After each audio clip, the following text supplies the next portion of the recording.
So it's that time again. It's a Friday afternoon. I'm about an hour outside of Norton, Virginia, and I'm going to attempt another 100-miler. I'm not quite as, I'm not in peak conditioning, let's just put it that way. I put in the miles, but I'm just not, I haven't been as laser focused as I was for the summer, which is okay. You know, the idea was goal races are the summer. I had nothing on the calendar after that, and anything I'm doing for the remainder of the year really is just meant to be a bonus. This race is rather technical from what I've been reading and seeing. But apparently it's the actual footing and the terrain that's the challenging part in this race. So we'll see. I'm looking forward to it.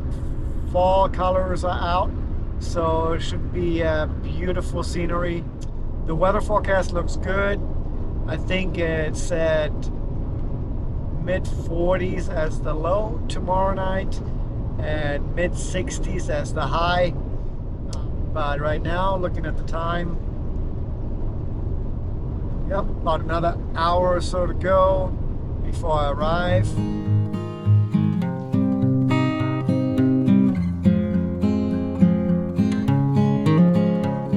All right, I have arrived. Let's go check out packet pickup.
Race morning. Time to make some coffee and bagel. But I think I got maybe 6 hours of sleep, so pre-race nights are never really that restful for me anyways.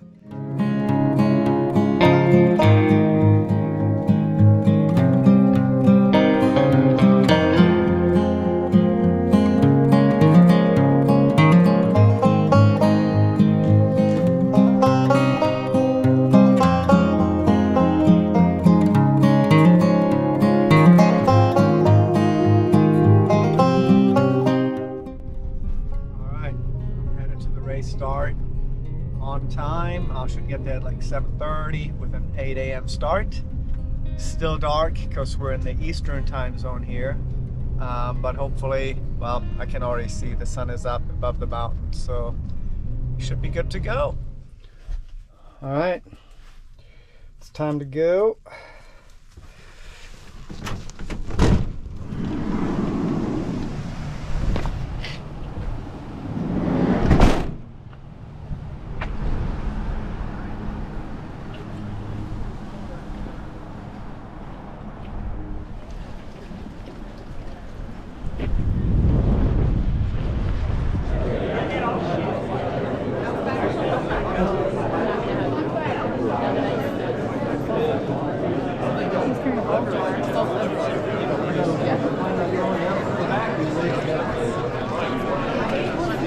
How you doing, David? All right. Ready to do this? Ready to be out there for days? Yeah, I feel the same thing. It should be fun though. It'll start with musket shots, as we talked about last night. But before we get started, we'd like to have an invocation with everyone, and one of our council members, Robert. All right, let's do this.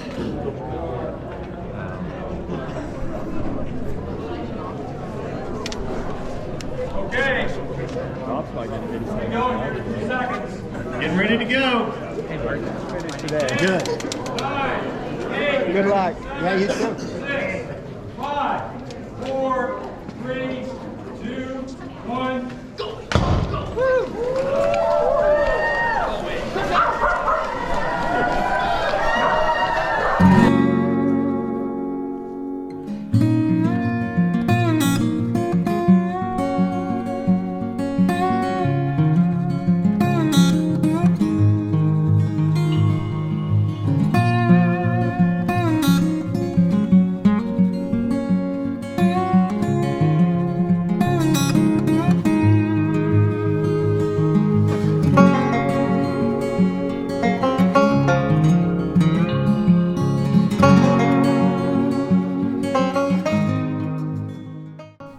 The Cloudsplitter 100 course starts and finishes in the old mining town of Norton, Virginia. This rugged and technical course is challenging for all levels of runners. Its course consists of multiple out and backs on 2 sections and features a total of 6 aid stations. The highest point on the course is High Knob. Runners visit this aid station 4 times. The others are Edith Gap, followed by Barcamp Lake, Little Stony, Devil's Fork Loop Gate, and Devil's Fork Parking Lot. After that, runners return to Norton for the finish. All right, just about a mile in. First little single track. Making our way up the Flag Rock Overlook. I did Burning River in July. I'm not sure how it's fun. No, Usually hot. Yeah. time to play in the woods. All right, just about 2 miles in, just over 2 miles. Still climbing up High Knob. So far so good. Staying very conservative in my pace.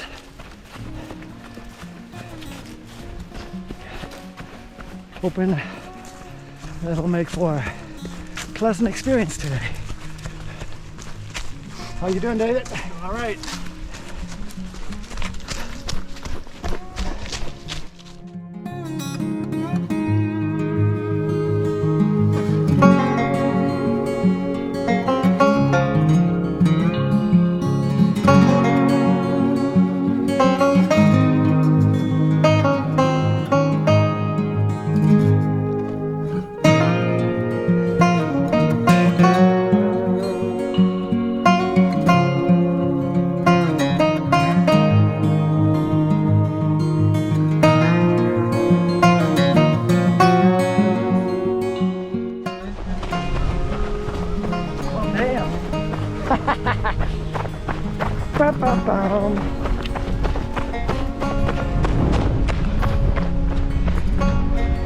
Beautiful.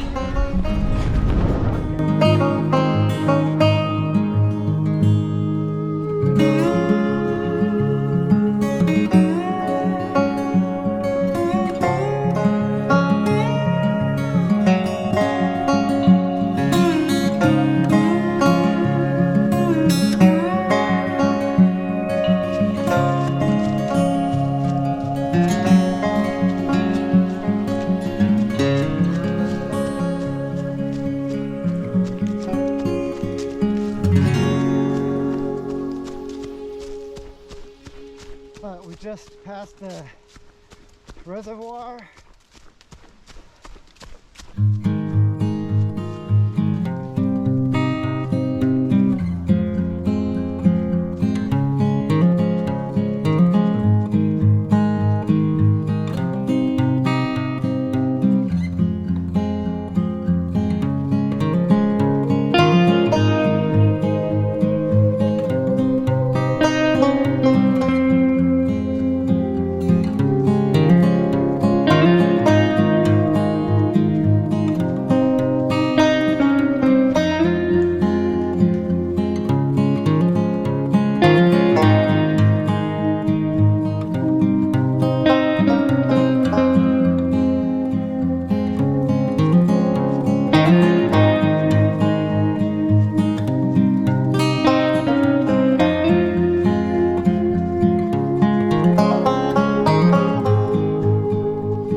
Right, another quick update. 6 miles in, 6 1/4, about another mile to go to the high knob, aid station, highest point on the course. Feeling great. Beautiful foliage, lots of colors, really pretty. If it stays this way, it's going to be an amazing day.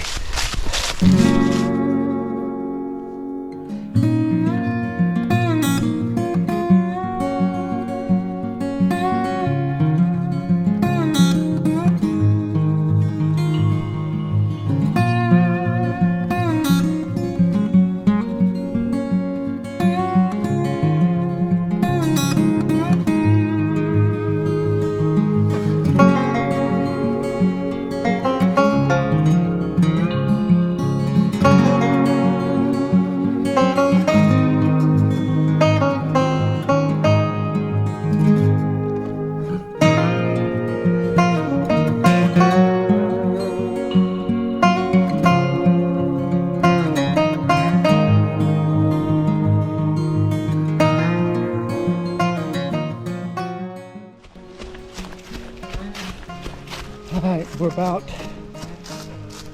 8.5 miles in. Just went through the high knob aid station and now it's descending down.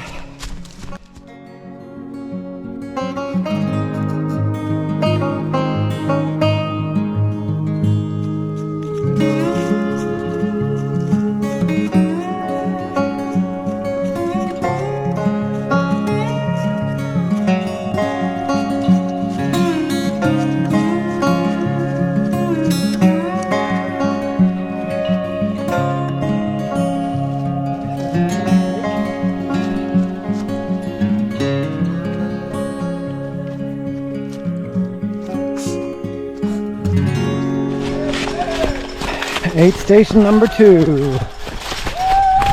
Feeling pretty good. 15 miles, 3 hours, 25 minutes.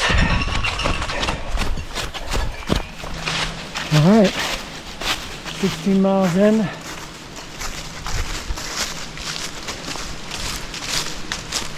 Still on the right trail. 3 hours, 46 minutes. Feeling alright. Very technical trail overall, so whenever there is something you can run, you actually got to run it. Lots of leaf cover, but that's okay. You just got to, in the technical sections, it can make it quite treacherous, so feeling good so far.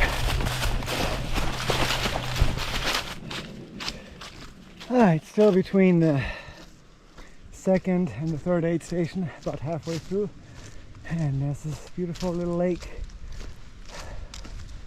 along the side of the trail, and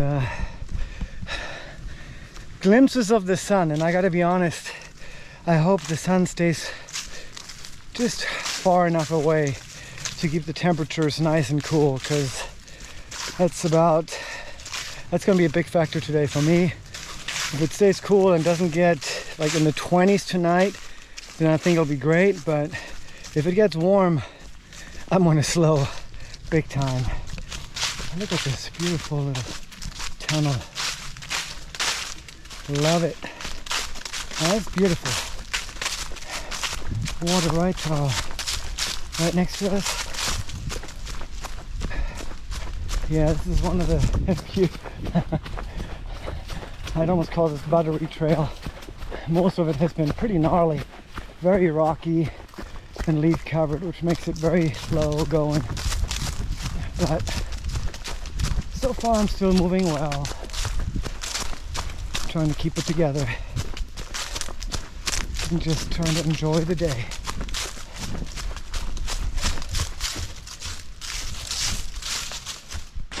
Oh, look how beautiful this is.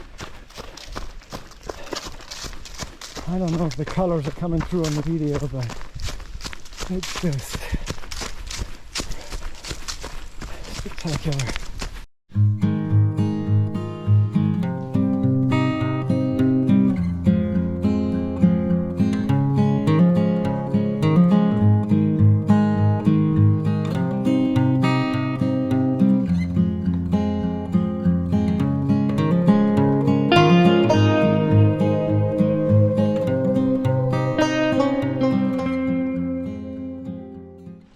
Alright, quick update. I just went to Bark Camp Lake aid station, I think it's what it's called, for the first time. And now I'm headed to Little Stony something. I think we only hit that one once. And so let's see. I'm almost 20 miles in, 4.5 hours. So, still feeling great.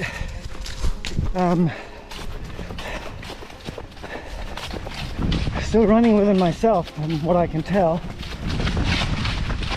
I had started with David, and I really had hoped to stay with him longer, but we just run a different pace on the descent. And then it's really hard. You need to run your own race, and yeah, I don't want him to wait at the aid station. He doesn't want me to wait, so I'm hoping we're connecting again later. I mean, it's a bunch of out and backs, different directions, so hopefully we'll bump into each other again at some point.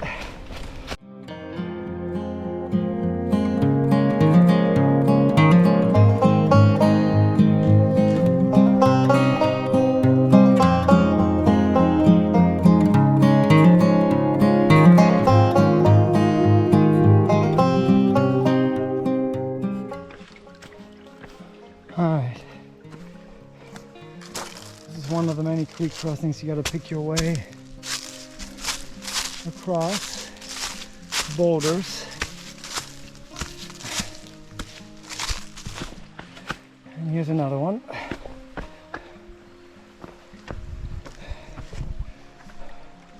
Beautiful, but you got to pay attention and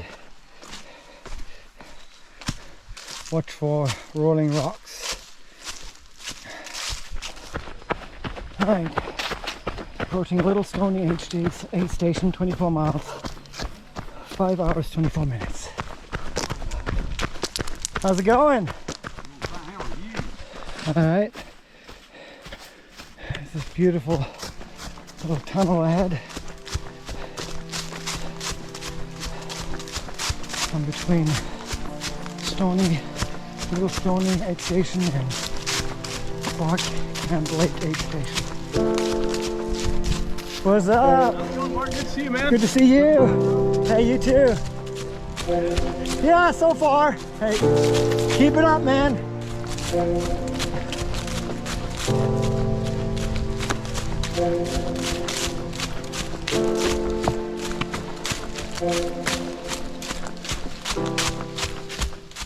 Halfway, I'm about halfway through, let's turn it this way, halfway through this section. How's it going? Hey, how are you? Good job, keep it up. Good job to you. I'm at mile, I don't even know, I'm on the wrong screen, don't want to mess with it now. I think 27 or so, about 2 more miles to go, back to Bark Camp Lake aid station for the second time. So this little section here, 4 miles, 4.4 out, 4.4 back, about 9 miles, we're only doing once. But that next section, I'm actually going to go all the way up High Knob again and come back down to Bark Camp Lake for a third time, and then go back up again before we go in the other direction. So yeah, so this is probably something I should be running. So not gonna lie, starting to get a bit tired. I just took some calories and drank some, so trying to stay in control, But I'm gonna start jogging here in just a second. Well, it had to happen. 28 miles in, and finally a rock gave as I was crossing a creek. I dumped the rock out and locked down the shoe again, and good to go. It's kind of warm right now. I think the time of day, let's see, about 2:30 in the afternoon. So I'm thinking next hour or so will probably be the warmest, and then it's gonna start cooling off again. And when I say warmest, I think the forecast called for high 60s, so it's not really it's not hot, but I can feel it. You know, you run long enough, any temperature feels like it's hot. So anyway, I'm gonna keep chugging along and keep taking calories. And I think I'm about a mile out from the next aid station, Far Camp Lake.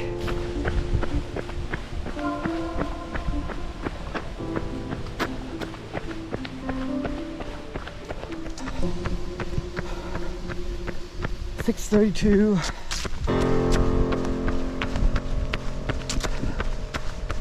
Right on schedule.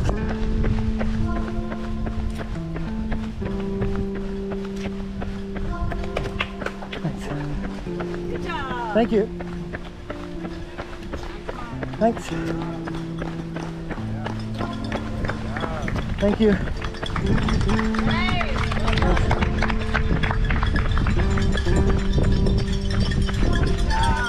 Thank you.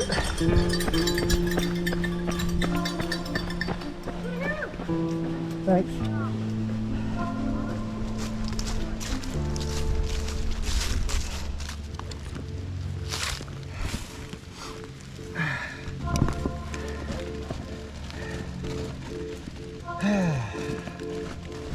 All right, gotta come back here one more time.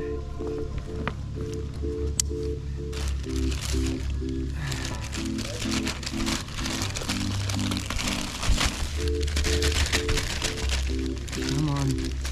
All right.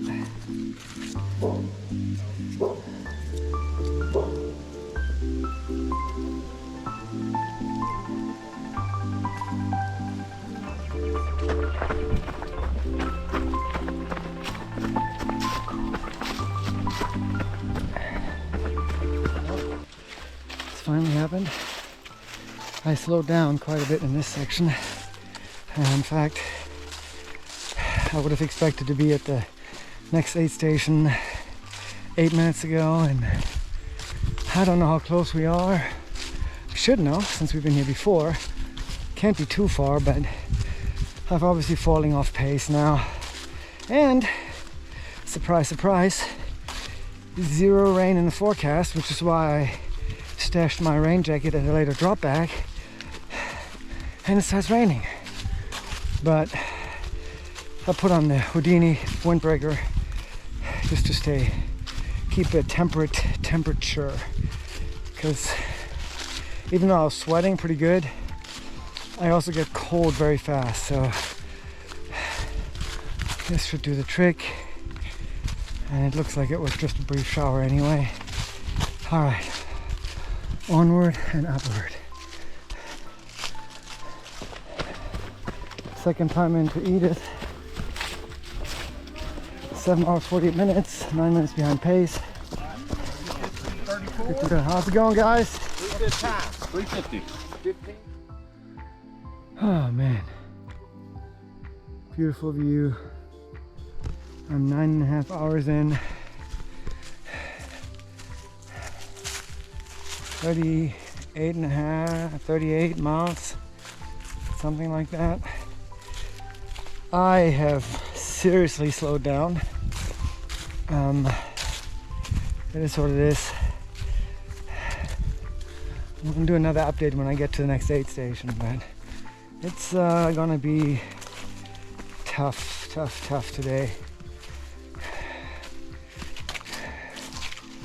Bad thoughts creeping in, but I'm just gonna settle down, slow down, and take it one step at a time, because even the aid stations at this point, to be honest, we have to go back down out the same way down the mountain, and it's another 7.5 miles. Hey, good job. Good job. Yeah. So he's on the way back out for the second time, and I've got a big climb ahead still to get to High Knob. That's all right. Just gonna try to collect myself and turn this ship around.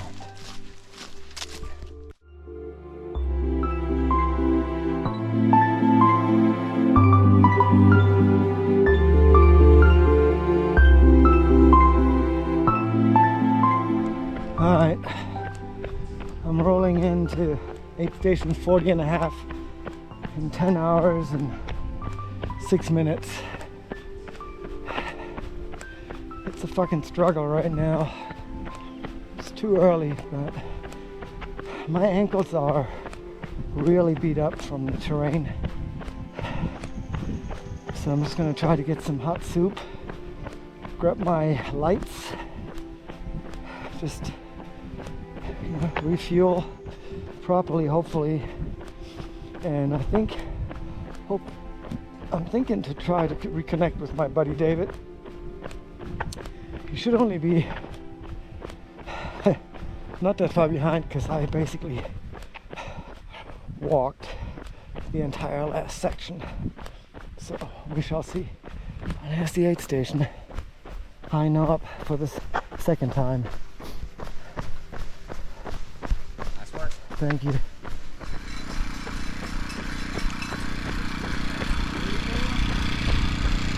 $34, thank you. Sandwiches. Yeah, I'll get my drop bag. Thank you.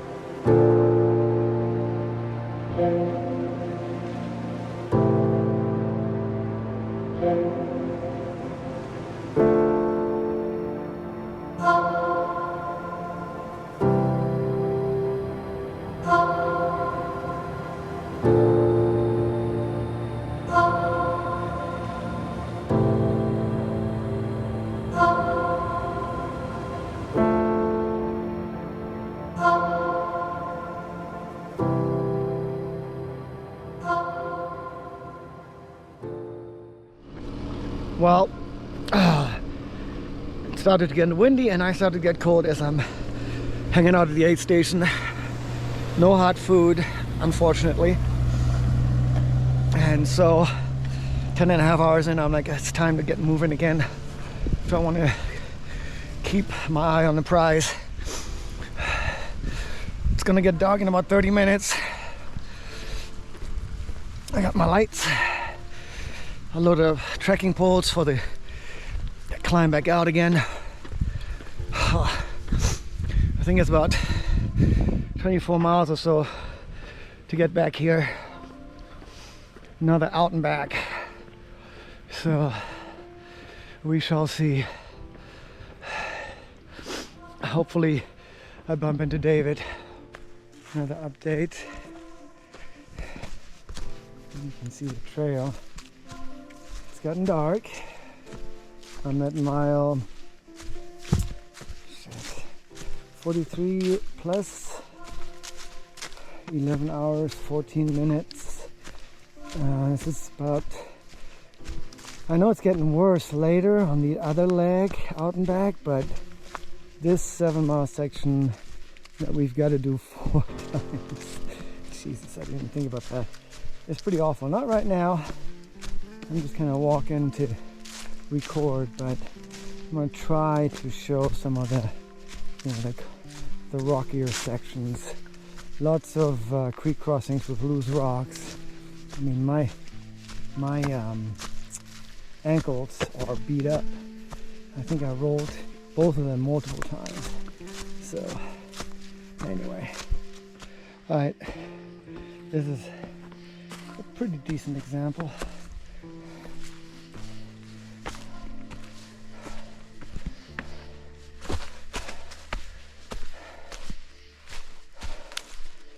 Which makes this not very runnable, and when you're already struggling for energy, gives you another excuse to walk. But to be honest, I'd like to keep my ankles from rolling anymore, so I'm gonna slow it down a bit and just try to enjoy this as long as I can. Maybe pick it up again later, who knows. Trying again to show what's going on the ground, but it's hard to do.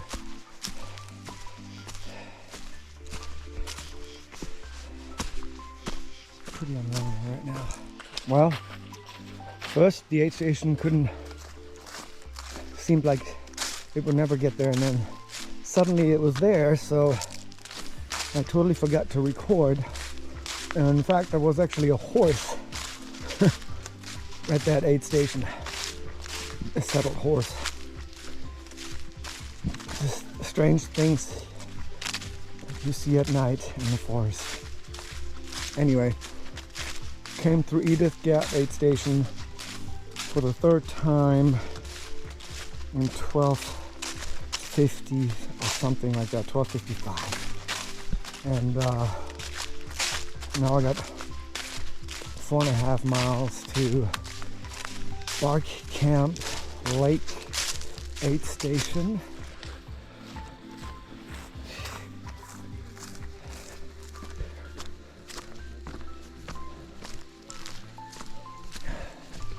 How's everybody doing? Good. Doing all right. Gonna find my drop bag. Ah, there we go. All right. We have 4 packs left. Bark Camp number 3.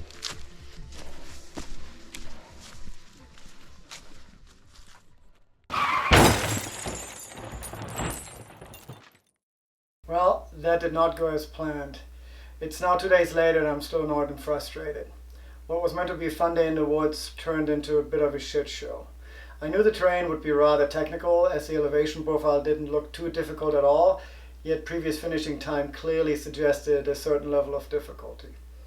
As per usual, I had taped my bad right ankle to prevent rolling it again. Little did I know that it would be my good left ankle that would end my race early, actually 35 miles early. Around mile 60, about 5 miles or so after my last video update, in the midst of going probably the worst and most rocky section of this particular area, I rolled my left ankle one final time, and in a way that I knew it would end my day early. There was still worse terrain to come in the final 30 miles, and I just was not interested in the risk of making my good left ankle as unstable as my right ankle. So here I was about 17 hours into this 100-miler and hiking it to the High Knob aid station for the third time. Luckily and thankfully, my buddy David and Andres were kind enough to hang with me as I made my way up to the aid station at High Point, at High Knob. I handed in my bib, and the sole volunteer there was immediately at work to get me a ride back to the finish.